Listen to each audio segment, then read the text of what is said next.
My next guest tonight is one of the most recognizable models in the world, having appeared on many magazine covers, including the Sports Illustrated swimsuit issue, Cosmopolitan, and right here, the May issue of GQ magazine.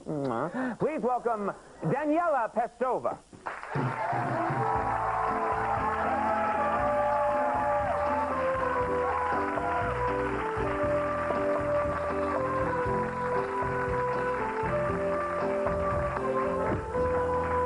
Very much for coming on the show. Thank you for having me. Where are you from, first of all? You're from... I'm Czech. I'm from Czechoslovakia. You're from Czechoslovakia. Do you speak English well?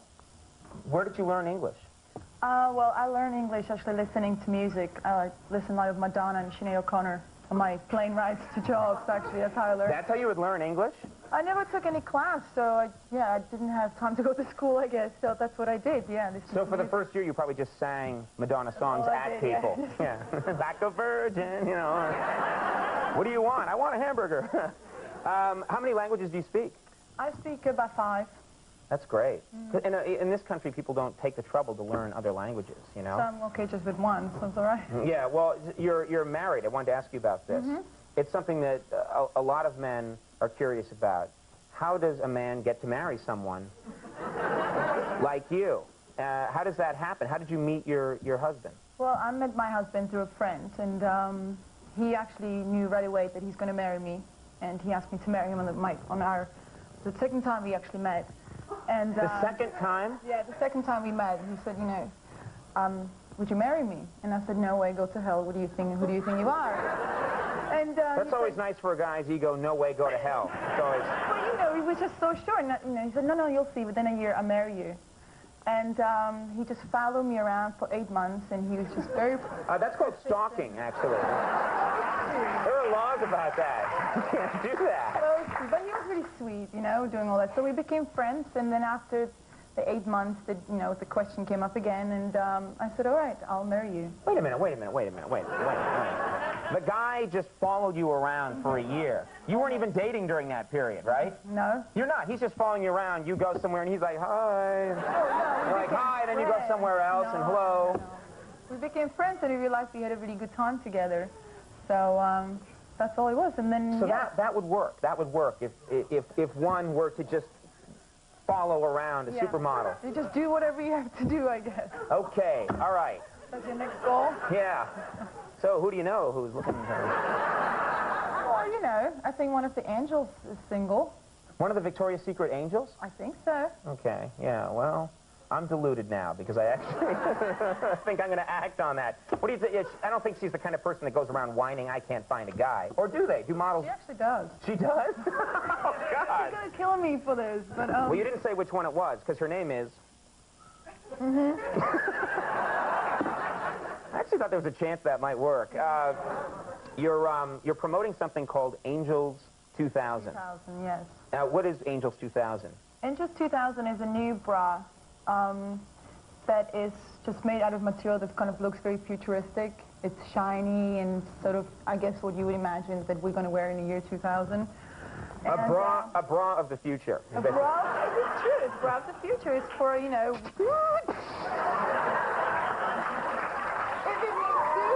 Just fire different... It has a very complicated weapon system, I'm told. The options, yeah. There's a photo here of you and some of the other angels in the bras of the future, and the... Wow, look at that. That's incredible. That's the view of what it's going to be like. What it's going to be like. What will happen in the future? Will we cure deadly diseases? No, but we'll have really cool bras. There's one right here. I feel embarrassed handling these things, of course. But is there anything that's really different about it? Can it do anything? Is it... Well, you just use your imagination. I'm sure there's many things you can come up with. I mean, what the thing is different is the fabric. I think that's what they... Yeah, you can exercise with it, you know. It might be good on a rainy day. Oh, man. That's a sad view into my private life. You got plans tonight, Conan? No, I'm okay. See you all later. Shut the door and then sit down and... All right. I've got to stop playing with these. They're dangerous. Is there... One thing I wanted to ask you tonight is that... And it's a question that I could ask any of the models that are... modeling lingerie for Victoria's Secret. What's it like if your husband tries to buy you lingerie? Because your job is to wear lingerie and look sexy and look beautiful. Does that mean that your husband just, you know, he can't buy you lingerie? Does that mean that he can't actually go out and just get you lingerie and it's a fun, interesting thing? Because it's part of your job. It's like getting a guy who mixes cement for a living. Like, here's some cement, you know? That's the worst analogy ever on air. I think. It's like a guy who owns a comb shop, and all he sees is combs all the time, you know? And someone wants to get him a gift, so they get him a comb. Oh, okay.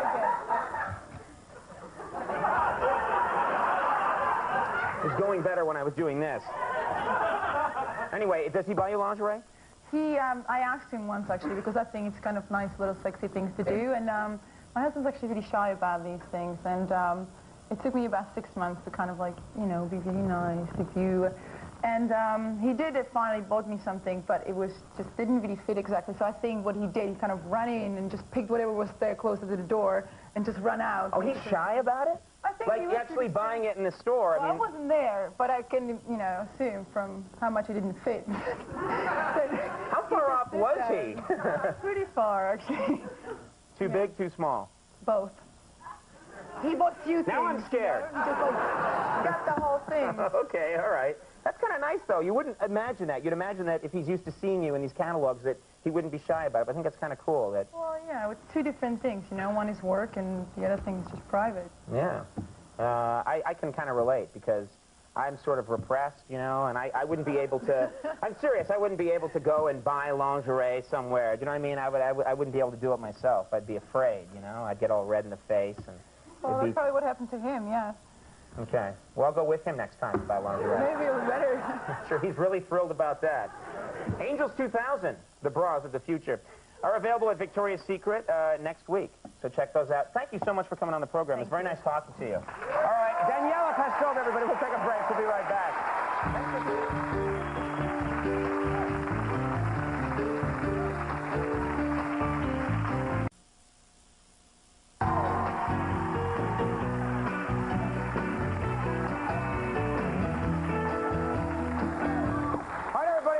Our show for the evening. Our apologies to Michael Wood. We didn't have time for him tonight, but we will have him back very soon. Stay tuned for Friday night. We will see you on Monday. Have a nice weekend. Go Mac, baby. Go Mac, baby.